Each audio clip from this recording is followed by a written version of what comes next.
you should write a letter to yourself as if it was 10 years in the future. So write a letter to yourself now. And that's something that can help pull you in stressful situations where you're like, I don't know if I can do this anymore. I don't know if I can manage this. It's so hard. It would be a lot easier to just go be a teacher, go be a nurse somewhere, whatever. Welcome to Beyond the Business Plan. I'm LeAnn Lyon, your guide on this journey to success. We will explore the inspiring stories of visionary leaders and groundbreaking entrepreneurs and unveil the tools and strategies that can empower you to manage your business from anywhere in the world. Join me, LeAnn, as we learn, laugh, and take the leap towards unleashing your joyful business journey. And let's make it happen now. Hey, sales setters, are you ready to jumpstart your entrepreneurial journey or give your business a powerful refresh?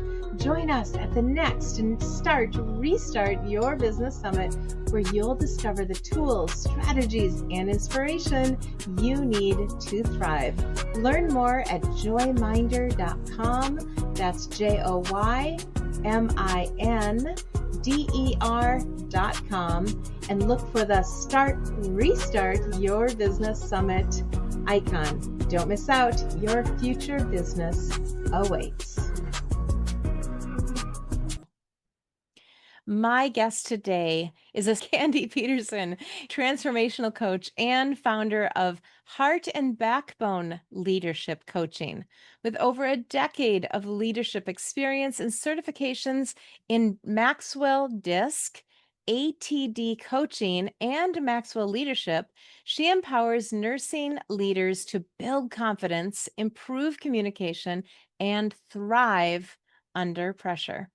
Passionate about bringing love back into leadership, Candy integrates stress management techniques to help nurses reconnect with their purpose and navigate workplace challenges. Today, she's excited to share her journey to developing actionable strategies to inspire growth and resilience in holistic nursing leadership while living her life in Idaho, raising kids, and staying active. Candy, are you there? Hey, LeAnn. Hey, Candy, it's so good to see you. You too. And So I glad love to your be here. lamp. Sorry, had to call that out. For anybody listening to the podcast, you can watch us on YouTube too. She has the coolest lamp. I have a similar one, but it's all white and you've got color. So very cool. So you spell your last name the not traditional Pedersen way. Yes. With do you want us to go ahead and spell it for anybody that might want to look it up? Of course, we're going to put all your information below here as well. Yeah, it's the Danish way. So Pedersen, Pedersen. There we You go. can tell I have to spell that all the time. I bet you do. And my heritage is Swedish. And so definitely not spelled that way, definitely with the T and the S-O-N, but it's all good. I think even though you have a Danish heritage, at least in your last name, we can still be friends. The good. Very Okay. good. That's my husband's family anyways. It's fine. Do you find that interesting, heritage, things like that? I do. Yeah, I'm pretty well a mutt, but I've got a little bit of everything. Lots of German, but a little bit of everything. Okay, awesome.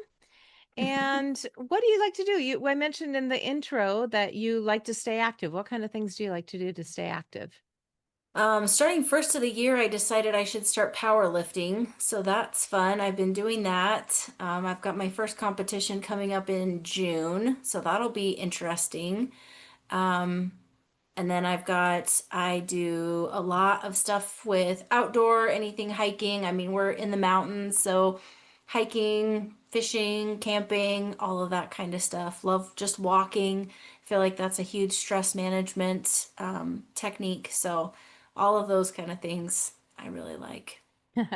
You are definitely into stress management. Yes. Walk it off. Gotta Oh, walk it really? off. Okay. Is that a phrase you tell people a lot? Yep. Okay. So which came first, the chicken or I mean, the stress management, love of stress management or the need for stress management? Which came Oh first? gosh, the stress for sure. When I first started out in leadership, I stepped into that role and it was so scary. And I spent so much time sitting in my car crying, trying to psych myself up to go inside because it was just, there's just so much and you're always learning something new and your team doesn't get along and there's just so many things to be stressed about. And so that's when I had to start implementing because I was like, I don't know that I was on the verge of a nervous breakdown, but it certainly felt like it. And so that's when I started implementing stress management techniques, got my health in order, got my mental health in order, started doing things to help find like that. I don't really believe that balance is something that's achievable, but finding that the teeter-totter of life and being able to find ways to manage all that you have to manage in your life. So, Wow. yes, So at the stress time first for sure. So at that time, were you a full-time nurse or were you full-time in leadership?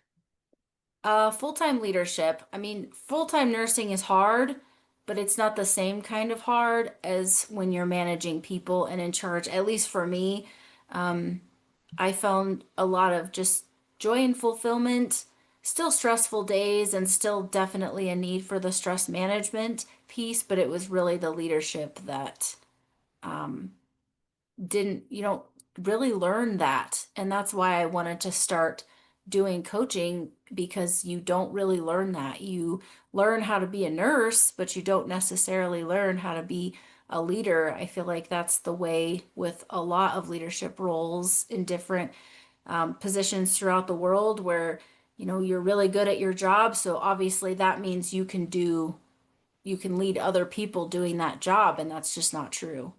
Interesting. So, for those of us who don't understand, I mean, most, I think, people don't understand what it's like to be a nurse. We know what nurses are. We hear about things like nursing strikes and, we go through things about nurses, but so you think of a nurse being, I don't know, how do I phrase this?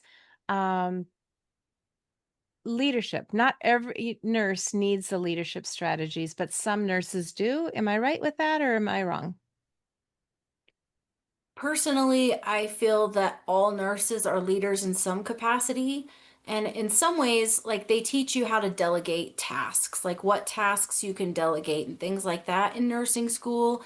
And maybe other nursing schools are different, but the one I went to, there was very little focus on how to be a leader, how to build a value system, how to learn how to manage people and talk to people. Communication is one of the big things that I focus on, especially with the disc, because people they don't know how to communicate, they don't know how to connect, and that can be for anybody, whether you're in leadership.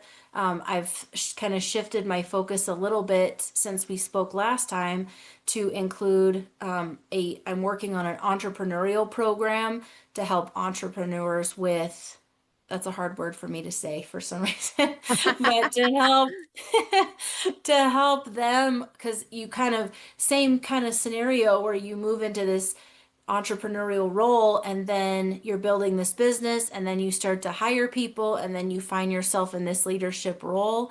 And then you don't know how to manage those people, how to communicate effectively, set expectations, all of those sorts of things that can really be a barrier when it comes to building your business.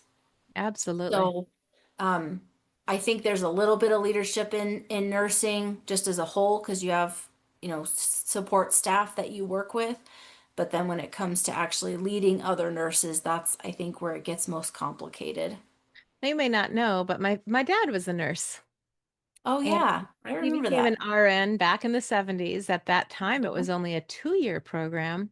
Mhm. And he never stepped into, I think he was invited to, but never, I don't believe he ever stepped into being the head nurse. But that's one area where it's a term I've heard. I don't know if it's because I was the daughter of a nurse or, but certainly a leadership role. Do you work with people like that? Is that still a term? Mhm. Yes. Yeah, we still have leads. Um, we, and that's another thing. People step into a lead role and they think they're not going to be managing people. They think they're just going to be kind of in charge. And so they don't realize that they're going to get blamed for everything that happens on that shift. They don't realize the extra stress that's involved. In nursing, we have this thing where we like to eat our young, if that's still a term, I'm not sure, but um, where we really we give people a hard time when they don't know, because it's a way of life. Nursing is a way of life. I feel like it's not necessarily, it's more of a calling than just a career. And so if you get these people in there that aren't necessarily on the same wavelength as you, a lot of times it's kind of uh, I've heard the term drinking from a fire hose or baptism by fire. And that's the sort of thing that I want to help change the culture of, where we have these skills to help lead these newer nurses along rather than, well, you've been here for 2 years, so it's probably time for you to move into a lead role. And then they fail because they don't have the tools that they need. And I see that a lot with people. That's unfortunate, and that's hard because you still have that Mhm. calling. You still had that desire Right. to go through all that it took to become a nurse, and then Exactly. crash and burn after being put too early and not given the training that you need to be a lead. Hmm. And that's is true. That happens in a lot of industries, not just nursing. Right. In fact, I'll just share a quick story. My first, nope, second sales position when I applied for the job, they couldn't hire me fast enough, first of all. They were funny. The first interview turned into the second interview, turned into the third interview, all on the same day. Hmm. And uh, then when they came out with the job offer a day or two later, I said, "Well, I just have one question. Do you are you hiring me to become you? Do you want me to become a manager?" And he said, "Yeah, we really think you'd become a great manager." And then I said, "Don't hire me. I don't want to be a manager. I have nothing in me wants to deal with people forgetting or spilling, their food on their paperwork. I don't want to deal with it because that's the kind of stuff that you have to handle. My dog ate the Yeah. homework, my homework kind of stuff, right?" Exactly. Yeah, Yep. and I just said no. And 6 weeks into my sales job, already successful. Guess what he did? Let's talk. Yep. Really think you'd be a great manager. I'm like, I really don't want the job, but you hired me now, so make me. And I never did take a manager job with that company either. Mm.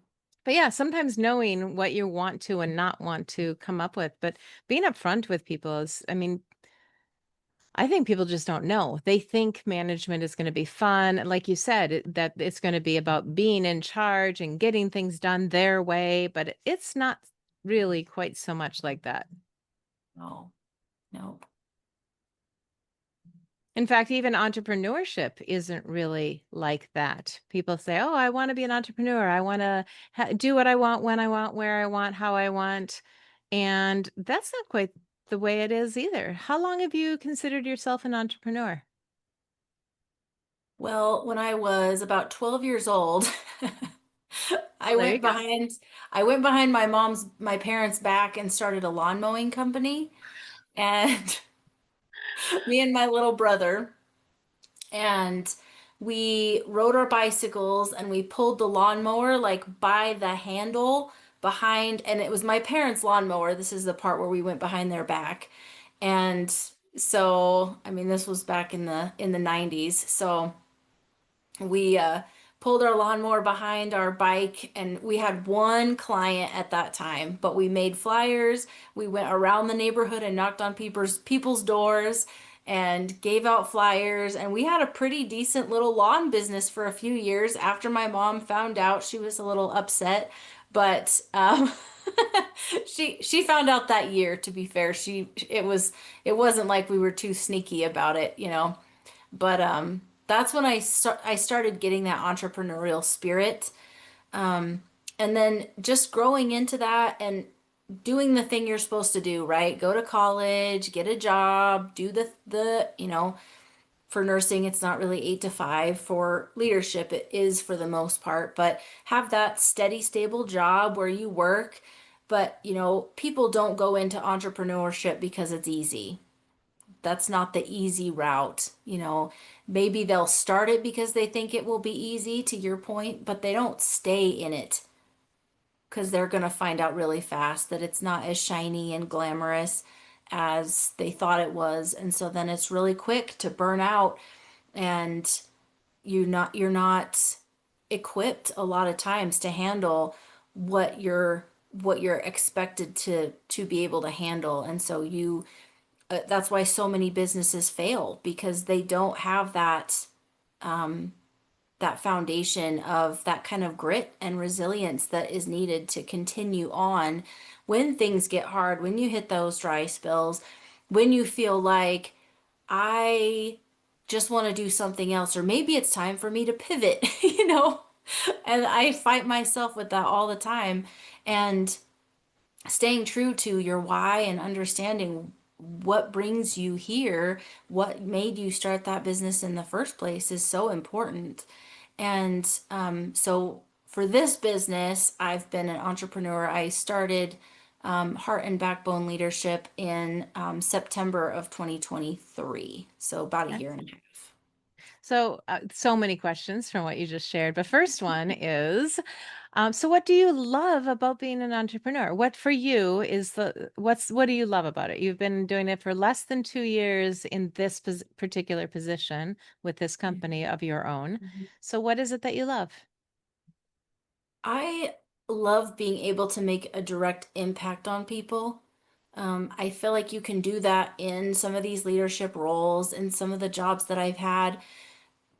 But when you're dictating how those people receive what you're giving them, it's so much more rewarding than just following along with someone else's program, or um, doing what you're told. You're figuring out what to do and then doing it, executing it. And I think that's so much more rewarding. It's just such a higher level of care when you're making these custom programs for people and really walking right along with them. And I just love that. I loved coaching when I was in nursing leadership. I loved coaching people and helping them see outside of themselves, and understanding where we're going and what we're doing, and being able to be there together and work forward. So I love that.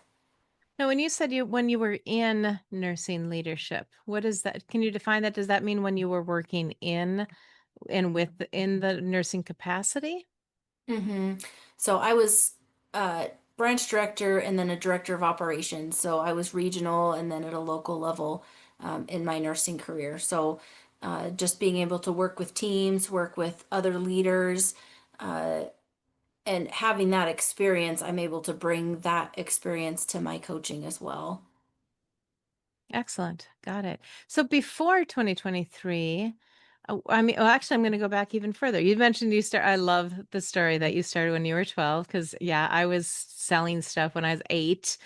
Um, but you also mentioned that nursing itself is kind of a calling. When you were young, what kind of play did you have? What creative play did you enjoy before you knew you needed a career? Or maybe when people ask you, what do you want to be when you grow up? Do you remember what you used to say? It was always something with helping people. And I was actually talking about this earlier today, so it's funny you mention it. Ah, But um, being able to help people, I wanted to be a police officer, I wanted to be a paramedic, I wanted to be a firefighter, and then I wanted to be a nurse. I wanted to be a mechanic at one point because my dad was a mechanic. So, daddy's girl wanted to do that.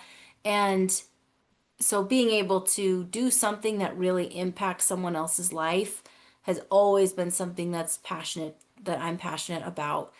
I've always loved listening, observing, just soaking things in from people. And so that's why I love the coaching aspect of it so much, is that people just, no one listens anymore. And so being able to have someone that someone can listen to them, and like that's what I did with my clients when I was a lawnmower person. I don't Yeah. even know.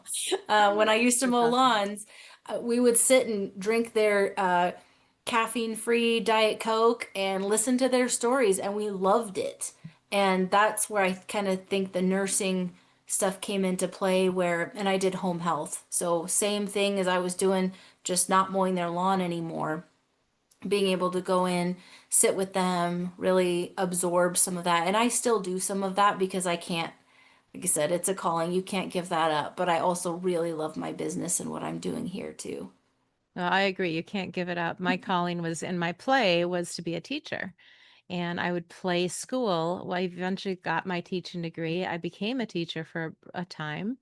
And today I still teach. I'm still Hmm. doing the teaching, whether it's on my summit or through my business. But there's a difference between, what I do, which is more strategy, and I'll call it yeah, that. And what, you talk about more coaching. I'm less interested in the coaching. However, we both do have John Maxwell as a background in some of our training, which is interesting. Hmm. Yes. When did you go through with John Maxwell? I so I was kind of trying to figure out what kind of coaching I wanted to do. Ever since I received coaching back in 2019, I think it was that same time where I was really struggling being a leader, not understanding. I would go one way to the other. It was always like one extreme or the other. My meetings were too short, my meetings were too long, so I would adjust extremely. Like I wouldn't just adjust a little, I would adjust a lot. Just trying to please people, I think, probably more than anything, and just try to make everybody happy. And so I went through coaching, learned that holding people accountable was one of my weaknesses, and just learning so many different aspects of that. And it completely transformed everything I was doing. That's when I was like, okay, I want to move up in leadership. I want to do something different, something better. And so I wanted to be a coach from that point on because I was like, man, this changed my life. I want to change other people's lives like this. And so when I started my business, I just wasn't quite sure what I wanted to do. I just wanted it to help leaders. I wanted to help nursing leaders in particular. And so I was focusing on that. And then John Maxwell kind of came out of nowhere. I've read his books, but never really followed him, honestly. And so just a couple books because he's got what 90 something books or something, and so you read one on accident, I think. And so I got hooked up with a mentor through the Maxwell program, and then signed up in March of last year, and then I Okay. got certified in August. So, Ah, but wonderful. really amazing experience, and has Truly. definitely helped me with clarity and figuring out, where my niche is and being open to new opportunities and things like that. So it's been huge. Beautiful. I signed up in 2019 and I was all excited to go to John Maxwell. They call it IMC International. I don't remember what it stands for really, but it was supposed to be in March of 2020. Well, let me tell you, that didn't happen. Nope. And it didn't happen in August either. And so it took me until August of 2021, which ended up being, I think, 3 weeks after our oldest daughter got married. And Wow. 1 week before we moved our house of 14 years. Ooh. Yeah. So within, I don't know, 5 or 6 weeks total, had a daughter get married. We moved our home, and I became John Maxwell certified Yeah. speaker and trainer. Yeah, it was awesome. So, but yeah, I do agree. I mean, if anybody watching the YouTube channel will see, I've got a few John Maxwell books up behind me, and my computer may or may not be sitting on top of one as well. Let's see, which one is it? It's Invaluable Laws of Growth. 15. Do you have a favorite John Maxwell book that you refer to often? I mean, 21 Laws of Leadership is always a really good go-to. Um, and I really love his new, oh gosh, High Road Leader. I love that Yes. one. Yes, I'm working through that one right now. 21 Irrefutable Laws of Leadership is a favorite. There is a corollary book to that one. I don't know if you know about that one called 21 Most Valuable Minutes of a Leader's Day. Oh, no. Yeah. I'll have to check that So one out. it's interesting because it takes the 21 irrefutable laws of leadership, which is meant to be like read over 21 weeks. So you basically Mhm. read one per week, have a chance to apply it, explore it. And then if you do the 21 uh, most valuable minutes, it breaks it into 5 bite-sized pieces Mhm. about the 21 about the particular law of the week. So it's Oh, very neat. interesting. It also has one other twist though. Most of John Maxwell's books are very secular sounding in terms Mhm. of he doesn't dive into, although he admits that in claims being a pastor, he doesn't put that out there very much in his books. He's not like, and Mhm. by the way, if you want to, he just doesn't do that in most of his books. On the 21 minutes, he does. He goes directly from sharing secular experiences in the one book to going absolutely biblical reference in the other book. So if you're ever wondering where the law of the lid came from, it's Jonathan and David. Just saying. Oh, yeah, for sure. Oh, that's Right? really cool. There you go. If you know, you know. That's right. And if you don't, feel free to ask. I'll be happy to tell you about it. Exactly. It's in a really good Samuel. book. So yeah, I'd love to hear who your speakers were. We had Jamie Kern Lima on our stage, Oh, I right? love her. And in 2021, she was kind of emerging. I mean, she'd already just sold her company. And so she was, that year later, I saw her with Tony Robbins and I've seen her other places. Oh, and by the way, she invited me to be on her show recently. All I had to do was pay several $1,000s. It was a scam. It wasn't her. Oh, I Yeah. was like, no way. That's Yeah, so right? cool. I know, like I'd consider it even if it was a couple grand, but Uh, no, I'm pretty sure it was unfortunately a fishing expedition, not her fault because there's so many people being no, it's impersonated. terrible. However, Jamie Kern Lima, and I'm trying to remember who the other billionaire was that was on stage, but I was so impressed that John Maxwell literally had guests on his stage that were also billionaires willing to give their time in front of us in order to pour into us. I mean, how cool was Mhm. that? So, do you remember who your speakers were? One of the ones that I still follow is Pete Vargas. And Okay. he's not super famous, but he does. I mean, that's part of the reason why I'm here with you is the stage to scale. The idea is to get in front of people, no matter what the capacity, whether you can make an offer, not make an offer, just being able to be in front of more than one person. And Yeah. so, it's like networking on steroids where you're going in, you're networking with people and then trying to get on their stage or on their podcast or whatever. So he was a really good one. Trying to think, we had others. I'm really terrible with names, especially famous people names. I'm much better with like people I actually will meet in real life with their names. Um, but yeah, it was so good. And my husband came and he did the Live to Lead the Oh, day because he was there the whole time, but he didn't get certified.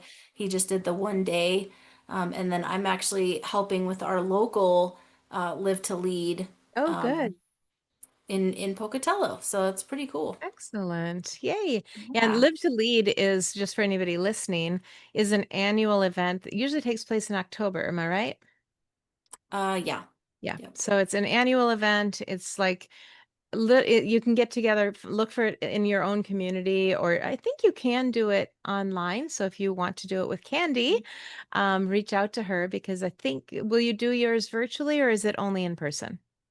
I don't know. We have our first meeting to talk about it, but I do think it's going to be virtually as well. I'm Okay. not sure yet. Yeah, so Yeah. you could sign up and if you like Candy, you can join her Live to Lead, but there's so many other great people that do them and Oh yeah. locally, and there's a lot of value always when you can get in Mhm. person with people. It's such Yes. a world of virtual, but that's why they actually make us come to IMCs in person. Yep. To go all the way down to Florida and spend the time down. Now we went down a couple days early before the IMC, and my husband didn't stay. He went home back to work while I went through the training. But we did jump over to Daytona and Oh, saw, fun. yeah, and saw Daytona, the last race of the season before. Let's see, I'm not all that into racing, actually. My husband enjoys it, but it was the last regular season race before the playoffs. And did you even know they have playoffs in racing? They I do did not. now. They do. It's something relatively newish. I'm sure that's when I say that, it's probably been going on for 10 years. But, Yeah. you know, but yeah, it You was can the tell me last whatever you regular want about it. and it was really fun. But we went over to Daytona and we drove on the beach and we got all sunburned and it was super fun. I'm sure the nurse in you is like, wear sunscreen. I am currently sunburned, so I have no room to talk. Oh, well, there you go. Soccer games will get you. Okay. Yes. And you mentioned that you're a mom. Now let's talk about that. So balancing I mean, you're not even 2 years at the moment. People might be listening to this podcast 20 years from now. Who knows? But Mhm. uh how do you balance, starting something new, which is, by the way, really time consuming? It is. Mhm. Starting something new, but you still have kids to raise, you still have a family, you still have maybe even many people. I'm not saying you do or don't, but some people still are juggling a second career. Mhm. How do you, now I guess kind of brings us back to the beginning. Sounds stressful. How do you Mhm. manage it? So I think one of the biggest things you can do for that is to time block. I really like to set, and I'm not saying I'm perfect at it at all. It's something I'm working on and struggling with, but being able to say, okay, this is my time for this thing and setting it apart. Also, I think I've learned it a long time ago, home health, you never really get to stop because it's just an ongoing thing. But then you also have like breaks in the middle of the day. So you learn how to kind of switch between tasks.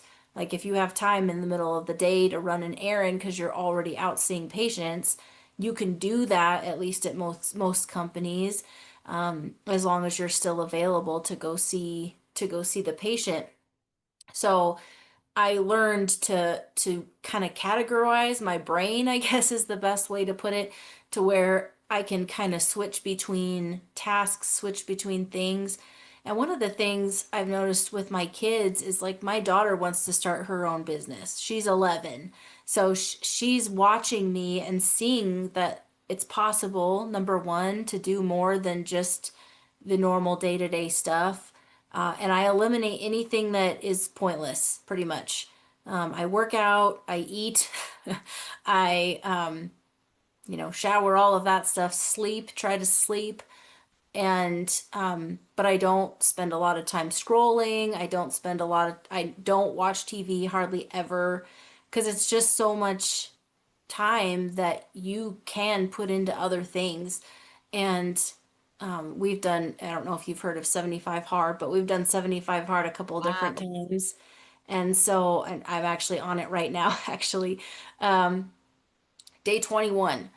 But you forget how much time you have in your life every day because you can spend an hour scrolling or an hour just, I don't even know what you spend time doing.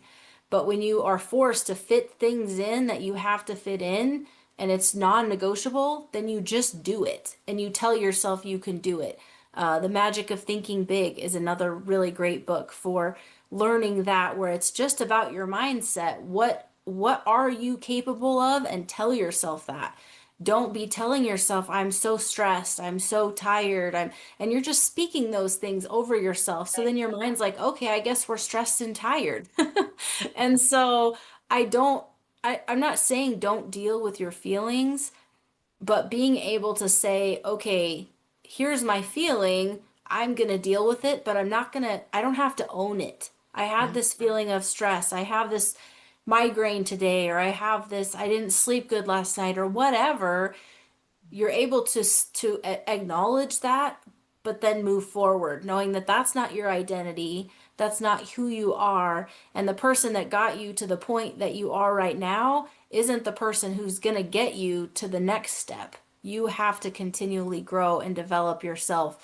And I think when you're doing that, you're too busy to be too stressed because you're not focusing on the bad stuff.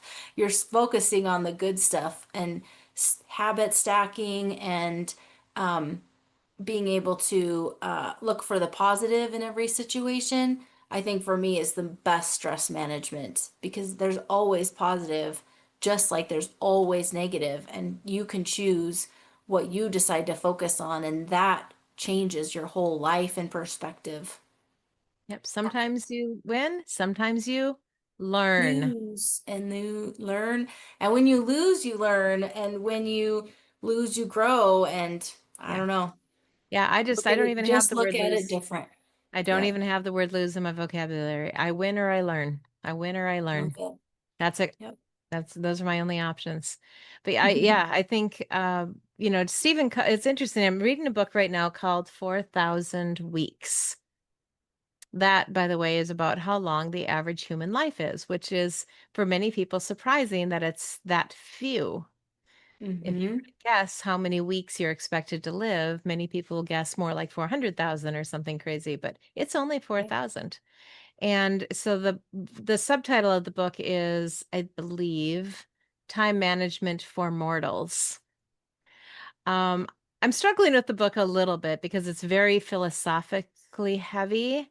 I'm not Mm-hmm. getting a lot of to-dos, but it is giving me some food for thought. He mentioned Stephen Covey. You're probably familiar with Stephen Covey's work, The Seven Habits of Highly Effective People, probably also on on my bookshelf behind me. And he talked about, he's the one who brought up the most famously the concept of putting the rocks in your bucket first. Mm-hmm. Put the rocks in first, the other things kind of fill in. Yep. Now, this book actually claims that that's just not true any longer. That we Oh, have so many rocks, even putting the rocks in isn't going to fit. And ultimately, we have to decide, and I think this is really ringing true in my life right now, which rocks, oh man, that is good. isn't That it? is so good. Right. Yes. Because at the moment, I'm pivoting. You mentioned pivot earlier when I said I have so many questions now, but sometimes you choose to pivot and sometimes you're forced to pivot. And a Mm-hmm. forced pivot could be a layoff, it could be a career change, it could be unexpected illness. Those are forced pivots. Chosen pivots might be choosing to have a child, choosing to move careers, choosing to get a new home, Mm-hmm. or things like that. Well, I'm in a couple of forced pivots at the moment. And being in one is bad enough. But being in more than one, it's a little intense. Yeah. But you can't handle everything at once. So some of the things I was choosing to do right now, I've just had to say I can't do them now if I'm going to get through these pivots with these other forced pivots with excellence, and I can't do them later. Yeah. So, any advice? I think you're doing all the right things. I think just figuring out what your why is. So for me and my pivot, I love nursing and I want to help nurses, but a lot of the people that are coming to me are entrepreneurs. They might be nurses also, but they're like me and they've shifted out of a traditional nursing role or they're shifting out of a traditional nursing role and into more holistic care or one is a doula, like, Yay. different things that we do as nurses, but they're still focused on helping people and that their why is solid. They're one thing that's pulling them forward and they're drawn to that hasn't changed, and that's the same for me. I'm still working on focusing my my creative ability, my leadership skills, the things that I've learned on helping people just be more successful, have more confidence, be able to speak up when they don't want to speak up and manage their stress, just being more effective and have more impact in their lives. And none of that changes whether I'm coaching, a potato farmer manufacturing equipment, or I'm helping a nurse who's been in a leadership role for several years. The ideas don't change. You're still focusing on your values, your mission, your vision. And if you have a really strong north, like this is who you want to be. Something else I've heard, and I apologize, I don't know where it came from. I hear a lot of things, is that you should write a letter to yourself as if it was 10 years, you're in 10 years in the future. So write a letter to yourself now. Hey, we finally got that house we wanted. Hey, we finally were able to, speak at that conference we were trying to speak at.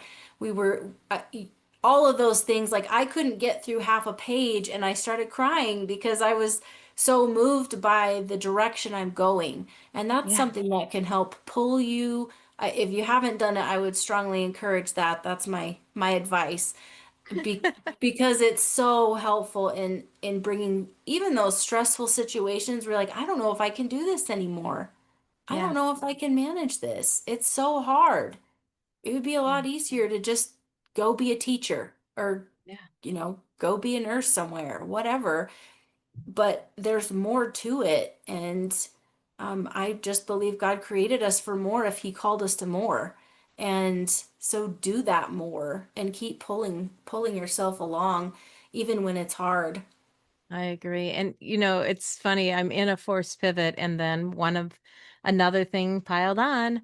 I had to get a new computer. I'm like, I spent the whole weekend setting up this new computer. And then just before we jumped on, I realized that my intro was still on the other computer and I had to pull it, and I knew that this is going to happen. I know it will happen a lot in the next few days and weeks, especially, and then less and less. And the other computer is still functional. It's just really, really, really, really, really old. And so I had to get the new one. But you know what? It probably took me 20 or 30 minutes today. And even while I was doing it, I was like, oh, I'm wasting time. I shouldn't be doing this. But what I did is I changed the background of my screen to reflect what I'm dreaming of. Oh, And so I actually took the time to go through and find the images so that every hour a new image flashes up on the screen. And you notice when the background changes, right? So yep. rather than the random pretty things that can go up there, they are all focused on river, water, boating, because we have a dream of doing what's called the Great Loop, which is a 7,000-mile boat trip and seeing the eastern side of America from a boat. And Oh, so that image every hour on the hour is now different images coming up on my screen. So was it a waste of time? I don't think so. I think it was really worthy time to do that, actually. But to when you're another sitting on point, that boat. when I'm sitting on that boat, I'll tell you all about it. I have a Yes. timeline on that now. And, to your point about nurses that, often have a side hustle, teachers do too.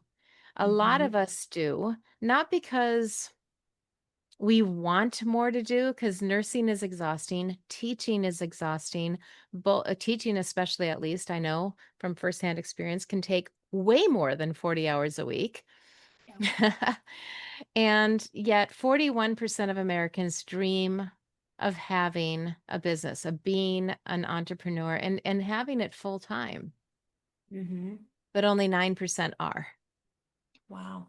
That means there's 32%. Some of them are nurses, some of them are teachers, some of them might be doing real estate on the side or mortgages on the side or network marketing on the side, but they dream of doing it full time.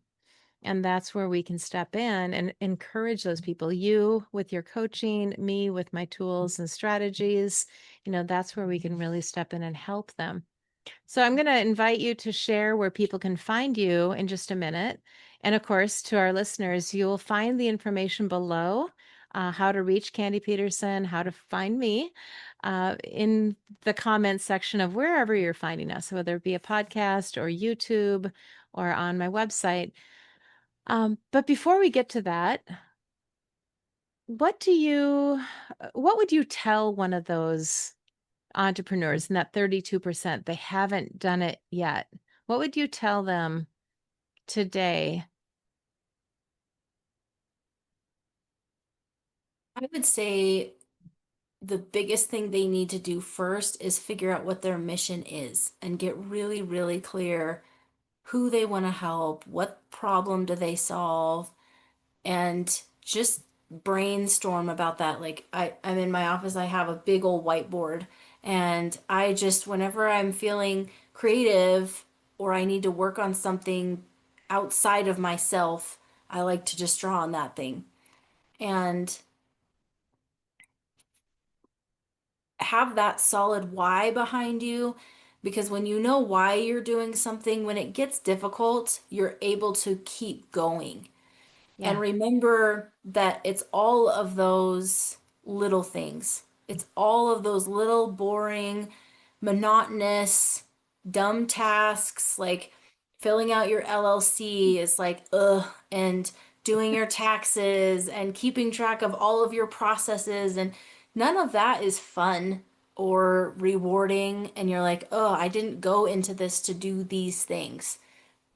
That's the foundation, and you're building that on top of your why. Because if you're not building it on top of that mission, vision, purpose, then you're not going to be able to keep going because you're going to get frustrated. Too easy, it's too easy to lose sight of where you're going when you're just doing all of those necessary things. And stay true to those because all of those lead up to breakthroughs. But then after the breakthrough happens, you still have all those little boring tasks that you have to do. And that cycle keeps going forever and ever. And so, and some of those boring things you can start to delegate, and then you need leadership skills. But There um, you go. get Absolutely. Yep. a why, figure out Yep. what your why is, move forward. Yeah, I'm all about delegating. I'm all about as much automation as possible, but you're absolutely right. The minute you start bringing other people in to your business, you're definitely in leadership again, like it or not. And I will add on, besides, before you start your business, absolutely, write it down, brainstorm, take a weekend, maybe go out in nature and do it, get away from people Mhm. and understand that there's going to be a lot of people who don't believe you're going to do it. They will not believe, they will not buy in, they will tell you because they don't want to change. They don't want you to change because they're afraid how that's going to change their relationship with you. So that you need to really know, like Candy just said, you need to know why you're doing it. And then also understand it's going to change. When I started my show a couple of years ago, I thought I was going to do a whole bunch of John Maxwell related stuff. I don't. I love it when it comes up, like with you, but I don't, train on any of his material any longer. I study it, I learn it, I use it, but it's completely changed. So as you move through your business, you're going to change, and it's okay. Be okay with that and niche down or expand out as you need to with your business as you go. So I'll have one more quick question after this, but Candy, where can people find you? Online, social. What's your favorite social media, by the way? I would say Facebook, honestly. That was where I first started doing social media. And so you can find me just Candy Petersen, just my name. And I've got a page, Heart and Backbone Leadership on there. Candy Petersen on LinkedIn, Candy's Coaching on Instagram. And then I have a website, heartandbackbone.com, and you can sign up for your DISC assessment there. Oh, a disc assessment. Yes. So that's Yes. a special certification through John Maxwell. It's Maxwell DISC. I do not have that certification, but Oh, it I love is, it. yeah, it is excellent. I do, however, have a software that does find people's profiles based on their social media profiles. Isn't that Oh, interesting? I interesting. screenshot people and the software tells me what their likely disc profile is. Wow. Yeah. Interesting. Like to So yeah. cross-reference it. Yes. Yes, we should do that. Absolutely. So any final words to share with our audience today, Candy? I think just remember to, and we alluded to it in the beginning, but make sure that you're keeping your heart. That's why I went into this, is I saw so many people losing their heart when they went into a leadership role. They stopped learning how to love people. Oh, And we build this shell around ourselves because we feel like it makes us tougher, it makes us more respectable, but really it just, you lose your authenticity. And so being able to have that heart, that's my, the name of my business comes from, is having heart and backbone. So you're able to have those crucial conversations, you're able to stand your ground, to hold people accountable, but you do it in love because that's what's first. yeah. And don't lose yourself in your leadership, don't lose yourself in your business. Remember who you are and stay true to that love of whatever it was when you started out, and don't let go of that. Hold on tight to that. That's going to help you be more successful and authentic in what you're doing. Oh, good words, Candy. Thank you so much. It's a pleasure to see you and have you as my guest here today. And I want to say thank you to our guests and our listeners. Thank you also for joining us on this show today, Beyond the Business Plan, to unleash, I hope, your joyful business potential. Remember, entrepreneurship is a voyage that you can take with others. So find your tribe for the journey. And give us a like or subscribe or do whatever you do on your favorite podcast or video platform to keep shining and aligning with your purpose and with Joyminder Solutions. Then come on back every week for our new inspiring episodes. And until that time, I'm LeAnn Lyon, your Chief Joy Officer, signing off. Keep spreading the joy, keep leading with heart, and I will catch you on the next wave of success. Hey, coffee aficionados and entrepreneurs, LeAnn Lyon here. Are you craving that caffeine kick, but looking for a healthier alternative? Well, 9 years ago, I discovered the ultimate collection of energizing options to fuel your entrepreneurial spirit without the jitters. Discover your next favorite pick-me-up today and keep your business dreams brewing strong. Hear what it did for me by visiting this website, whyIlovemycoffee.com. Yes, that's the URL, whyIlovemycoffee.com, because your peak performance deserves more than just another cup of joe. Thank you all for joining us today on Beyond the Business Plan. It's been a joy and a privilege to share this space with you. For more inspiring stories, tools, and actionable insights, make sure to follow us on your favorite video platform. Visit my website, leannlyon.com, and keep leading with heart. And I'll catch you on the next wave of success.